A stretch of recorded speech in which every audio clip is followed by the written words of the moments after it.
Academy with Dr. Hashemi, the series where partial discharge concepts are explained step by step. Today's episode is about the transient earth voltage or TEV for PD detection. Previously, we discussed about the electrical and non-electrical PD measurements. In addition to main approaches like coupling capacitor, HFCT, UHF, acoustic emission technologies, we have different methods like transient earth voltage or TEV to detect the partial discharge. Indeed, the sensitivity of such methods like TEV will not be the same as electrical PD measurements, but they are useful. TEV is working based on the detection of electromagnetic waves.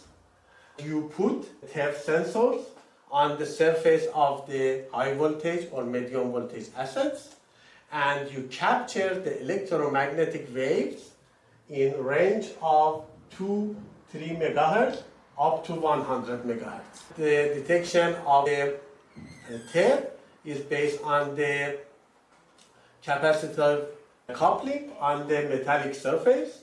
Sometimes you use the magnetic to fix the TEV sensors on the cabinet and panels, and sometimes it is handheld.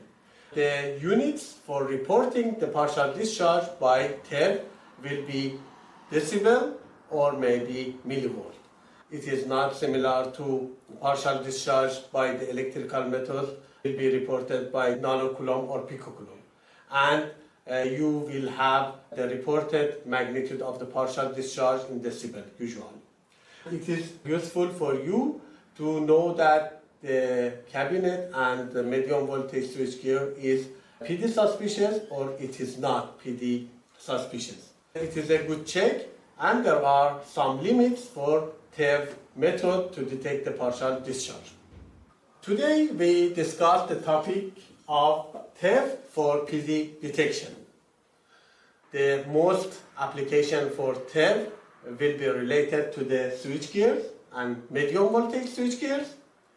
There are some limits and there are some advantages for TEV that we discussed today. Thank you for watching. We see you in the next video.